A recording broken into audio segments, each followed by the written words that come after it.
உங்கள் சத்யாவில் full Moon sale காலை 9 மணியிலிருந்து இரவு 12 மணி வரை மே 1 ஒரு நாள் மட்டும்.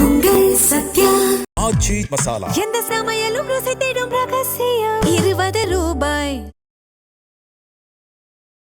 திருமணம் அப்படிங்கிற ஒரு விஷயத்த ஜோதிட ரீதியா தள்ளி போடுகிற கிரகம் அப்படின்னா அது எந்த கிரகம்? இந்த 7ஆம் இடத்துல பாதகாதிபதி தொடர்போ அல்லது பாதகாதிபதி 7ஆம் அதிபதிக்கு தொடர்புலேயே இருந்துட்டா அவங்களுக்கு திருமணம் என்பது ஒரு பெரிய போராட்டம் இல்லை. சிம்ம லக்னமோ கடக லக்னத்திலையும் பிறந்தவங்க 90க்கு பின்னாடி பிறந்தவங்களுக்கு அதிகமான திருமண தடைகள் அவங்களுக்கு தேவை. பெண்ணுக்கு கணவன் காரகன் செவ்வாய் அப்படின்னு சொல்கிறது. அந்த செவ்வாய்க்கும் ராகுக்கும் 3.20 டிகிரிக்குள்ள இருந்தால் எத்தனை கோயிலுக்கு போனாலும் திருமணம் நடக்கும். அப்படியே நீங்கள் திருமணம் பண்ணி வச்சாலும் இதுவரை நிறைய பேர் செஞ்சிருக்க வாய்ப்பே கிடையாது. ஒரு சிலர் ட்ரை பண்ணி கட்டாயம் ஜெயிச்சிருப்பாங்க. அது அவங்க மற்றவங்களும் சொல்ல தெரியாமல் இருப்பாங்க. அவங்கெல்லாம் ஜெயிச்சது எப்படி அப்படிங்கிறது இதை பங்குனி மாதம் மட்டும் செஞ்சிடக்கூடாது. மற்ற எந்த மாதம் பண்ணாலும் கரெக்டாக அவங்களுக்கு ஒர்க் அவுட் ஆகும். ஏன் பங்குனி மாதம் மட்டும் செய்யக்கூடாது? ஈஸியான பரிகாரம். யமகண்ட நேரத்தில் இப்போ என்ன வயசோ அந்த வயதுக்குரிய எண்ணிக்கையில் தீபத்தை ஏற்றணும். 2 எண்ணெய் 3 எண்ணெய் ஏதாவது ஏற்றுற பழக்கம் இருக்கா? அப்படி ஏற்றுனா அவங்களுக்கு கட்டாயம் காதல் திருமணம் தான் நடக்கும்.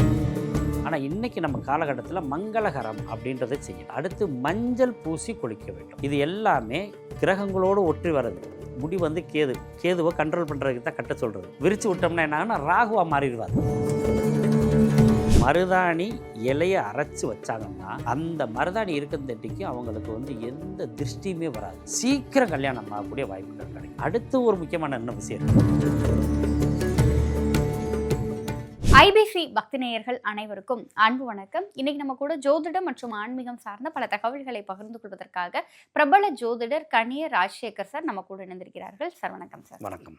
சார், நிறைய பேருக்கு இருக்க ஏக்கம் என்ன அப்படின்னா, எங்க வீட்டுல எப்ப சார் அந்த மங்கள சத்தம் கேட்கும், என்னுடைய பொண்ணுக்கோ பையனுக்கோ எப்ப கல்யாணம் ஆகும், இன்னும் நிறைய பேர் இளைஞர்களா இருக்காங்கன்னா எங்களுக்கு எப்ப கல்யாணம் ஆகும் அப்படிங்கிற கவலை அவங்களுக்கே இருக்கு. சார், பொதுவா திருமணம் அப்படிங்கிற ஒரு விஷயத்த ஜோதிட ரீதியா தள்ளி போடுகிற கிரகம் அப்படின்னா அது எந்த கிரகம்? ஃபஸ்ட்டு வந்து புரிகிற மாதிரி சொல்லணும்னா சனி பகவானால் திருமண தடைகள் உண்டு. அதுக்கு அடுத்து இப்போ அஸ்ட்ராலஜர்கள் மட்டும் புரிஞ்சுக்கிற மாதிரி வார்த்தை எதுன்னு கேட்டிங்கன்னா பாதகாதிபதி தான். எப்படி கேட்டிங்கன்னா 2ஆம் இடம் என்பது குடும்பம் அமையக்கூடிய இடம். அந்த 2ஆம் இடத்துக்கு பாதகாதிபதி தொடர்பு வந்துச்சுன்னா அவனுக்கு குடும்பம் அமைகிறதுல அவ்வளோ பிரச்சனைகள் உண்டு. அடுத்ததாக 7ஆம் இடம் தான் மனைவி வரக்கூடிய இடம், மனைவி அல்லது கணவனை சொல்லக்கூடிய இடம். இந்த 7ஆம் இடத்துல பாதகாதிபதி தொடர்போ அல்லது பாதகாதிபதி 7ஆம் அதிபதிக்கு தொடர்புலேயே இருந்துட்டா அவங்களுக்கு திருமணம் என்பது ஒரு பெரிய போராட்டம். நிம்மதியாக நல்லா ஜாலியாக இருந்தேங்க சார், கல்யாணம்னு ஒன்று பண்ணேன், அதோட என் வாழ்க்கை முடிஞ்சிச்சு அப்படின்னு சொல்கிறது இந்த பாதகாதிபதி தான். ஆனால் திருமண தடைகளை ஏற்படுத்துறது வந்து சனி பகவான் தான் அதிகமாக. இன்றைக்கி நீங்கள் இந்த நிகழ்ச்சியை பார்த்துக்கிட்டு இருக்காங்க இல்லையா, கிட்டத்தட்ட லட்சக்கணக்கான பேருக்கு மேலே கல்யாணம் ஆகாமல் இருக்கும். அவங்க எல்லாருக்கும் ஒரு இம்பார்ட்டண்டான கிரகம் ஒன்று அவங்க ஜாதகத்தில் இருக்குது. எப்படின்னு பார்த்தீங்கன்னா சனிக்கு 7ல் செவ்வாய் இருக்கும். இவங்களுக்கு தான் திருமணத்தில் பெரிய தடைகளை சந்திக்கிறவங்க. அடுத்ததாக நீங்கள் சிம்ம லக்னமோ கடக லக்னத்திலையும் பிறந்தவங்க 90க்கு பின்னாடி பிறந்தவங்களுக்கு அதிகமான திருமண தடைகள் அவங்களுக்கு தான் இருக்குது. இந்த 2 லக்னம் தான் ரொம்ப பாதிப்பு. சரி, இப்போ என்ன அப்படின்னா, நிறைய பெற்றோர்கள் நான் போகாத கோயில் இல்லை, வேண்டாத சாமி இல்லை, செய்யாத பரிகாரம் இல்லை, ஆனால் எங்கள் வீட்டில் மட்டும் அந்த கல்யாண பிராப்தம் கூடவே மாட்டேங்குதுன்னு சொல்கிறாங்க.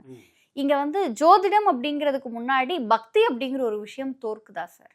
அது தோற்கிறது இல்லை, ஏற்கனவே ஃபிக்ஸ் பண்ணப்பட்ட நிலை தான். எப்படின்னு கேட்டிங்கன்னா, இப்போ ஒரு பெண்ணோட ஜாதகத்தில் எல்லா கிரகங்களும் நல்லாயிருக்கும். லக்னம் நல்லாயிருக்கும், 2ஆம் இடம் 7ஆம் இடம் எல்லாமே நல்லாயிருக்கும். ஒரே ஒரு கிரகம் மட்டும் ஒரு சின்ன லாக்கில் இருக்கும். என்ன கிரகம் அப்படின்னு பார்த்தீங்கன்னா, பெண்ணுக்கு கணவன் காரகன் செவ்வாய் அப்படின்னு சொல்கிறது. அந்த செவ்வாய்க்கும் ராகுக்கும் 3.20 டிகிரிக்குள்ள இருந்தால் எத்தனை கோயிலுக்கு போனாலும் திருமணம் நடக்காது, என்ன பண்ணாலும் திருமணம் நடக்காது.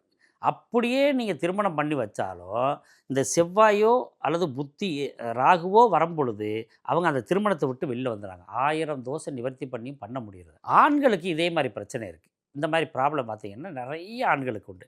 அவங்களுக்கு என்னன்னு கேட்டிங்கன்னா, சுக்கிரனும் ராகு 3.20 டிகிரிக்குள்ளே இருக்கக்கூடாது. இவங்களுக்கு எத்தனை பரிகாரம் பண்ணாலும் அவ்வளோ திருப்தியாக அமையாது. அதே மாதிரி இந்த 2 பேருக்கும் சேர்ந்து ஒருத்தருக்கு குரு இருக்கிற ராசியில் ஒரு ஜாதகத்தில் குரு நின்ற இடத்துக்கு 6வது இடத்துலையோ 8வது இடத்துலையோ சுக்கிரன் இருந்தால் அவங்களுக்கு 1000 பரிகாரம் பண்ணியும் திருமணம் செஞ்சு வைக்க முடியல. அப்போ என்ன பண்ணுறது? கிரகங்கள் தன்னோட வலிமையை காட்டியது. சரி, இப்போ வந்து பிரச்சனைக்கு காரணமான ஜாதக ரீதியான அமைப்பையும் கிரகங்களையும் சொல்லிட்டீங்க. இப்போ ஒரு பெற்றோர் இருக்காங்க, அவங்க வந்து என் பொண்ணுக்கும் பையனுக்கும் சீக்கிரம் கல்யாணம் ஆகணும் சார், ஏதாவது ஒரு எளிமையான பரிகாரம் சொல்லுங்கன்னு சொல்கிறாங்க. நீங்கள் சொல்கிற பரிகாரம்னா அது என்னது? உண்மையிலே இதுவரை நிறைய பேர் செஞ்சுருக்க வாய்ப்பே கிடையாது. ட்ரை பண்ணியிருக்கவும் மாட்டாங்க. ஒரு சிலர் ட்ரை பண்ணி கட்டாயம் ஜெயிச்சிருப்பாங்க. அது அவங்க மற்றவங்களும் சொல்ல தெரியாமல் இருப்பாங்க. அவங்கெல்லாம் ஜெயித்தது எப்படி அப்படின்னு கேட்டிங்கன்னா, மன்மதன், ரதி இவங்களை வணங்கிட்டு வரணும். திண்டுக்கல் பக்கத்தில் வரதராஜ பெருமாள் கோயில், தாடிக்கொம்பு பைரவர் கோயில்னு சொன்னால் ஈஸியாக தெரியும். அங்கே வந்து மன்மதனும் ரதி இருக்காங்க. இப்படி எங்கெங்கே மன்மதனும் ரதியும் எந்தெந்த கோயிலில் இருக்காங்கன்னு நம்ம இன்றைக்கி கூகுளில் போட்டாவே வந்துடும். அவங்க இருக்கிற ஏரியாவுக்கு பக்கத்தில். அங்கே போய் ஆண்கள் வந்து ரதிக்கு மாலை இட்டு வணங்கிட்டு வரணும். பெண்கள் வந்து மன்மதனுக்கு அவங்க கையாலேயே மாலை போடணும். இதை பங்குனி மாதம் மட்டும் செஞ்சிடக்கூடாது. பங்குனி மாதம் மட்டும் செய்யக்கூடாது. மற்ற எந்த மாதம் பண்ணாலும் கரெக்டாக அவங்களுக்கு ஒர்க் அவுட் ஆகும். ஏன் பங்குனி மாதம் மட்டும் செய்யக்கூடாது அப்படின்னா, என்னோட யூக பிராரம், ரைட்டுங்களா? இதுக்கு வந்து ஃபார்மெட்லாம் கிடையாது. என்னோட யூகம். அதாவது சிவன் வந்து அமைதியாக உட்காந்து தியானம் பண்ணிக்கிட்டு இருந்தார். ரதியும் மன்மதனும் அந்த வழியாக போகிறாங்க. சும்மா போயிருக்கலாம்ல. அவர் என்ன தியானம் பண்ணிக்கிட்டே எப்போ பார்த்தாலும் தியானம் பண்ணிக்கிட்டாரு, இப்போ பாரு மன்மத பானத்தை ஏறுற அப்படின்னு மன்மதன் வந்து மன்மத பானத்தை சிவன் மேலே ஏறுறாரு. இவர் தியானம் கலைஞ்சு கடுப்பில் பார்க்குறாரு. மன்மதன் அவனோட பானத்தை ஏறிக்க டப்புன்னு எரிச்சு போடுறாரு. அப்போ அது நடந்தது வந்து நமக்கு பங்குனி மாதம். அதனால தான் பங்குனி மாதம் நம்ம குடி போக மாட்டோம். அதனால் அந்த மாதத்தை தவிர எந்த மாதம் வேணாலும் போயிட்டு வந்தாலும் அவங்களுக்கு கட்டாயம் கல்யாணம் ஆகும். ஒரு முறை செஞ்சுட்டு வந்துட்டேன், ஒரு 15 ரூபாய்க்கு மாலை வாங்கி போட்டு வந்துடுவேன். என்னங்க சார் நீங்கள் சொன்ன மாதிரி நான் செஞ்சேன், எனக்கு வந்து இன்னும் கல்யாணம் ஆகலை அப்படின்னு சொல்லிக்கிட்டு போராட வேண்டும். ஏன்னு கேட்டிங்கன்னா, ஒவ்வொரு விஷயமும் போராடித்தான் ஜெயிக்க முடியும். சிவனே பார்வதிக்கு சாபம் கொடுத்துறாரு.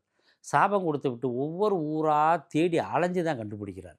அவருக்கே ஏன்னா ஒரு நிமிஷத்தில் நெற்றிக்கணை திறந்து பார்த்துடலாம்ல, அவருக்கா தெரியாது, ஏன் தேடணும்? அது மாதிரி ஒவ்வொன்றையும் எவ்வளோ முயற்சி பண்ணுறோமோ அப்போ தான் வெற்றி பெற முடியும். இன்னொரு எளிய பரிகாரம் ஒன்று சொல்கிறேன், ஈஸியான பரிகாரம்.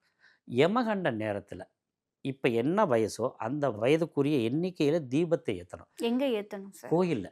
கோயிலுக்கு போகவே முடியல, என்னை கூட்டிகிட்டு போகிறதுக்கு யாருமே இல்லை சார், அப்பா வேலைக்கு போயிட்டாங்க, அம்மாவும் நானும் மட்டும்தான் கூட்டிகிட்டு போகிறதுக்கு இல்லை அப்படின்னா, வீட்டில் நம்மளுடைய குலதெய்வத்தை நினச்சி அவங்க பூஜை அறையிலேயே அவங்க எத்தனை வயசு, 27 வயசு அப்படின்னா 27 தீபம் யமகண்ட வேலையில் ஏற்றணும். அதே மாதிரி 35 வயசு 35 தீபம் ஏற்றணும். நல்லெண்ணெயில் ஏற்றலாம், நெய்யிலே ஏற்றலாம். அதே சார் குறிப்பிட்டு யமகண்ட நேரத்தில் அது யமன் வந்து நிறையா நீதியை கொடுக்கக்கூடியவர். அவங்க எதை நினைக்கி இது பண்ணுறாங்களோ அது சக்ஸஸ் ஆகுது. இது மட்டும் வந்து பார்த்திங்கன்னா வித்தியாசமான பரிகாரம். அதே மாதிரி ரொம்ப செலவு இல்லை. நெய் வாங்க கூட காசு இல்லைனாலும் பிரச்சனை இல்லை, எண்ணெய் வாங்கி ஊற்றலாம்ல. நல்ல எண்ணெய், அதாவது எள் எண்ணெய் தான் வாங்கணும் முக்கியமாக. அதெல்லாம் நீங்கள் தீப எண்ணெய் வாங்கக்கூடாது, ரைட்டுங்களா? உங்கள் வீட்டில் தீப எண்ணெய் இதை ஏற்றுறீங்களா? 2 எண்ணெய் 3 எண்ணெய் ஏதாவது ஏற்றுற பழக்கம் இருக்கா? அப்படி ஏற்றுனா அவங்களுக்கு கட்டாயம் காதல் திருமணம் தான் நடக்கும். அப்படியா சார்? 100%. ஆனால் இப்போ மார்க்கெட்லலாம் வந்து உங்களுக்கு நிறைய எண்ணெய்கள் சேர்ந்த மாதிரியான தீபம் ஏற்றுகிற எண்ணெய் தானே சார் கிடைக்குது. அதுதான் ஏற்றக்கூடாது. அதில் ஏற்றினா கண்டிப்பாக லவ் மேரேஜ். நீங்கள் இப்போ நம்ம வீட்டில் யாராவது இந்த நிகழ்ச்சியை பார்த்துக்கிட்டு இருக்காங்கல்ல, 2 எண்ணெய் 3 எண்ணெய் 5 எண்ணெய் இப்படி ஏதாவது எண்ணெய் கலப்படம் செய்து, அதாவது கலந்து சாஸ்திர ரீதியாக கலந்து தீபம் ஏற்ற சொல்லுவாங்க. அது பரிகாரத்துக்கு கோயிலில் மட்டும் ஏற்றிட்டு வந்துடலாம், ஆனால் மற்ற நேரத்தில் ஏற்றவே கூடாது. ஆனால் முடிஞ்ச வரைக்கும் பரிகாரத்துக்கும் அந்த தீபம் அப்படி எண்ணெய் ஏற்றுறது அவ்வளோ சிறப்பில்லை, தனித்தனியாக ஏற்றணும். இழுப்ப எண்ணெயை நல்லெண்ணெய் ஏற்றுங்கன்னு ஒரு ஜோதிடர் சொல்லியிருப்பார். 2ஐயும் ஒன்றா மிக்ஸ் பண்ணி ஒரே தீபத்தில் ஏற்றக்கூடாது. இது இழுப்பெண்ணெய் ஒரு தீபம், நல்லெண்ணெய் ஒரு தீபம், அப்படியே ஏற்றணும். 2 எண்ணெய்களை கலந்து தீபம் ஏற்றினால் அந்த வீட்டுக்குள்ளே காதல் திருமணம், கலப்பு திருமணம் 100% நடந்தே ஆகும். இந்த நிகழ்ச்சி பார்த்துக்கிட்டு இருக்கவங்க என்ன ஏற்றுனது என்ன ஆச்சுன்னு சொல்லி கமெண்ட் பண்ணட்டும். இப்போ திருமண பிராப்தம் கைகூடுவதற்கு பெண்ணும் ஆணும் இருப்பாங்கல்ல, அவங்க என்ன மாதிரியான விஷயங்களை அவங்களுடைய வாழ்வியல்ல செஞ்சால் ஈஸியாக அவங்களுக்கு கல்யாணம் ஆகும்? அதாவதுங்க, இப்போ நிறைய பொம்பளை பிள்ளைய நிறைய குற்றம் குறைகளில் அவங்க சின்ன மிஸ்டேக் என்ன பண்ணுறாங்கன்னு கேட்டிங்கன்னா, முதல்ல தலையை சரி பண்ணி வச்சுக்கிறது இல்லை. அழகு பண்ணலாம், நீங்கள் எவ்வளோ வேணால் ட்ரிம் பண்ணிக்கலாம், எதை வேணால் பண்ணிக்கலாம். ஆனால் வந்து தலை பின்னி பழகணும் ஃபஸ்ட்டு. அப்புறம் நெத்தியில் குங்குமமும் திருநீரும் வைக்கணும். இது சாஸ்திர ரீதியாக ஒரு ஃபார்மெட் இருக்குது. ஆனால் இன்றைக்கி நம்ம காலகட்டத்தில் மங்களகரம் அப்படின்றத செய்யணும். அடுத்து மஞ்சள் பூசி குளிக்க வேண்டும். இது எல்லாமே கிரகங்களோடு ஒற்றி வர்றது. முடி வந்து கேதுவை கண்ட்ரோல் பண்ணுறதுக்கு தான் கட்ட சொல்கிறது. விரித்து விட்டோம்னா என்ன ஆகுனா ராகுவாக மாறிடுவார். ராகுவமானா போகமாயிரு, இவனை விட அவன் பெஸ்ட்டாக இருக்கான், எனக்கு இந்த மாப்பிள்ளை வேணாம், அந்த மாப்பிள்ளை வேணாம் அப்படின்னு சொல்கிறவங்க பூரா நீங்கள் வேணா பாருங்கள். இந்த நிகழ்ச்சி பார்த்துக்கிட்டு இருக்கவங்க உண்மையிலேயே அம்மாக்கள், நீங்கள் இதில் அந்த பொண்ணு தலை விரித்து போட்டிருக்கவ நீங்கள் எத்தனை ஃபோட்டோ காட்டினாலும் ஒத்துக்கிற மாட்டான். சுருக்கணும், கேதுவாக மாற்றணும். அப்போ என்னாகும், யார் அது ஒன்றாலும் அது வந்து ஒரு தெய்வ பக்தியோட தெய்வ கடாட்சமாக அந்த ஃபோட்டோ தெரிய ஆரம்பிச்சிடும். அப்போ எனக்கு இது போதும், இருக்கிறத வச்சு நான் திருப்தி அடைகிறேன் அப்படின்றத அந்த முடியை கட்ட சொல்கிறது. அடுத்தது நெற்றியில் வந்து நம்ம ஏன் குங்குமம் வைக்கிறோம்னா, இப்போ எந்த ஒரு ஆண் மகனாக இருந்தாலும் சரி, ஒரு பெண் மகளை பார்க்கும்போது நமக்கு கரெக்டாக கண்ணு மட்டும்தான் பார்ப்பாங்க ஃபஸ்ட்டு ஸ்டார்டிங். அப்போ அவங்களுடைய உணர்வு அங்கே திணிக்கப்படுகிறது. கண்ணும் நோக்கினால் அப்படின்றது எவ்வளோ பெரிய பாதிப்பை தரும்ன்றது எல்லாரும் தெரியும். அதில் வந்து தடை பண்ணுறதுக்கு தான் அந்த சிவப்பு குங்குமத்தை நம்ம பெரியவங்க வைக்க சொன்னாங்க. அதுக்கடுத்து உள்ளே வைக்கிறது நரம்பு அப்படி இப்படின்றதெல்லாம் அடுத்த விஷயமா இருக்கட்டும். அப்போ அவங்களுடைய கண் பார்வை பட்டு திரிக்கிறது. அப்போ என்னாகும், இவங்களுக்கு அந்த திருஷ்டி தோஷங்கள் குறைஞ்சி இவளுக்கு பிடிச்ச கணவன் யாரை பார்க்குறா, அதாவது ஒரு ஜாதக ரீதியாக நமக்கு பொருத்தம் இருக்குதுன்னு சொன்னோடனே அதை பார்த்தோன்னே பிடிக்கிற ஒரு மனப்பக்குவம் வந்துவிடும். அதுக்கு அடுத்ததாக மஞ்சள் போட்டு குளிக்க வேண்டும். ஏன்னா நம்ம உடம்புல வந்துங்க 63 ராட்சசர்கள் இருக்காங்க. இது நாங்கள் பிரசன்ன மார்க்கம் அப்படின்ற நூல்லையே 63 64 ராட்சசர்கள் இருக்காங்க. அவங்க ஒவ்வொருத்தரையும் ஒவ்வொரு விதமாக பிடிக்கிற பழக்கம் உண்டு. அப்போ இந்த மஞ்சள் போட்டு குளிக்கும்போது என்னாகுன்னா, அந்த பெண்களுக்கு வந்து அவங்க உடம்புக்குள்ளே அந்த ராட்சசர்கள் போக முடியாத ஒரு நிலை ஏற்படும். நீங்கள் நல்லா பாருங்கள், அம்மா அப்பா கிட்ட நல்லா தங்கமாக சொன்னபடி கேட்டுக்கிட்டு இருந்த பெண் திருமணம் சொல்லும்போது வேணாம்னு சொல்லுவோம். அப்போ இந்த பாதிப்பில் வந்து அவங்க கரெக்டாக வெளியேறணும். சரி, எனக்கு கட்டாயம் உடனே திருமணம் ஆகணும், என்னால் எந்த பரிகாரம் செய்ய முடியாது, நான் இந்த மதத்தையே சேர்ந்தவன் இல்லையா, உங்கள் கூட்டத்திலே இல்லை நான் அப்படின்னு நம்மளே சொல்லுவாங்க. மருதாணி 2 கையிலையும் 2 கால்லையும் மருதாணி இலை அரைத்து வைக்கணும், பொடி வாங்கி வைக்கக்கூடாது. அதே மாதிரி இந்த இதெல்லாம் போடக்கூடாது. மருதாணி இலையை அரைச்சி வச்சாங்கன்னா அந்த மருதாணி இருக்கிறதட்டிக்கு அவங்களுக்கு வந்து எந்த திருஷ்டியுமே வராது, சீக்கிரம் கல்யாணம் ஆகக்கூடிய வாய்ப்புகள் கிடைக்கும். அடுத்து ஒரு முக்கியமான என்ன விஷயம் இருக்குது, காலில் கட்டாயம் கொலுசு போடணும். நீங்கள் நல்லா கவனித்து பாருங்கள், உங்கள் படிக்கிற காலத்தில் எந்தெந்த பொண்ணெல்லாம் கொலுசு போட்டிருந்தான்னு நினச்சி பாருங்கள், அவங்களுக்கெல்லாம் கல்யாணம் ஆகிருக்கு. அதே மாதிரி அவங்களுக்கு குழந்தை பாக்கியத்துலேயும் பிரச்சனை இருக்காது. ரைட்டுங்களா? இந்த கொலுசு போடுறதெல்லாம் விட்டாங்க. இது ஏன்னு கேட்டிங்கன்னா, அது சுக்கிரன், கால் சனியும் சுக்கிரன் ஆக்டிவேட் பண்ணிட்டோம்னா, அதாவது சனி சுக்கிரனும் அங்கே சேர்ந்துட்டாங்கன்னா அவங்களுக்கு ஒரு இந்த காதல் உணர்வு வர ஆரம்பிச்சிடும். இப்போ நம்ம பிள்ளைகளுக்கு நிறைய பேருக்கு வந்து நிறைய உணர்வுகளே இல்லாமல் போயிடுச்சு. அப்போ இந்த உணர்வுகளை ஏற்படுத்தினா அப்போ கல்யாணம் பண்ணணும் அப்படின்னு ஆசை வந்துடும். ஏன்னு கேட்டிங்கன்னா, இப்போ எல்லாருமே என்ன பண்ணணும், சம்பளத்தை நோக்கியும் தன்னம்பிக்கையை நோக்கியும் சம்பளத்தை நோக்கியும் தன்னோட உச்சத்தை நோக்கியும் பயணப்படணும் ஆசைப்படுறாங்களா ஒழிஞ்சு, ஒரு வாழ்க்கை பயணத்துக்குள்ளே போய் அதுக்கல்லேருந்து உச்சத்தை நோக்கி போகணும் பயணப்படுறதில்லை. ஏன்னா பணம் ரொம்ப முக்கியத்துவமாக போச்சு. அதனால் இவங்களுக்கு மற்ற விஷயங்கள்லாம் குறைவாயிடுச்சு. இதெல்லாம் செய்யும் பொழுது ஒரு பெண் உண்மையிலே எல்லா தோஷங்களும் நிவர்த்தி ஆகி அருமையான ஒரு திருமண வாழ்க்கைக்குள்ளே உள்ளே போயிடுவாள். சார், திருமணம் தடையாகிறதுக்கும் திருமணம் தாமதமாகிறதுக்கும் காரணம் என்ன? என்னென்ன மாதிரியான எளிய வாழ்வியல் பரிகாரங்களும் ஆன்மீக பரிகாரங்களும் செய்கிறதன் மூலமாக சீக்கிரம் அவங்க வீட்டில் ஒரு மங்கள சத்தம் கேட்கும் அப்படிங்கிற பல தகவல்களை எங்களோடும் எங்கள் நேயர்களோடும் பகிர்ந்திருக்கீங்க. நிச்சயம் இது பார்த்து கொண்டிருக்கின்ற நேயர்களுக்கு அந்த இயற்கை பிரபஞ்சத்தினுடைய துணையோடு சீக்கிரம் அவங்க வீட்லேயும் அந்த மங்கள சத்தம் கேட்கட்டும்னு நம்மளும் வேண்டிக்கலாம். உங்களுடைய இந்த நேர்காணலுக்கும் நீங்கள் எங்களோடு பகிர்ந்து கொண்ட தகவல்களுக்கும் நன்றி சார். மீண்டும் சந்திப்போம். நன்றி, வணக்கம். அவர் கொடியோனே முருகா நீயும் வர வேணும், எம்மை தேடி வர வேணும், முருகா வரம் தர வேணும். அவர் கொடியோனே முருகா நீயும் வர வேணும், எம்மை தேடி வர வேணும், முருகா வரம் தர வேணும். லயனா டேட்ஸ், இது தரும் ஆரோக்கியம் இயற்கையானது. லயனா பிரீமியம் டேட்ஸ். ஆச்சி மசாலா. எந்த சமையலும் ருசி தேடும் ரகசியம். 20 ரூபாய்.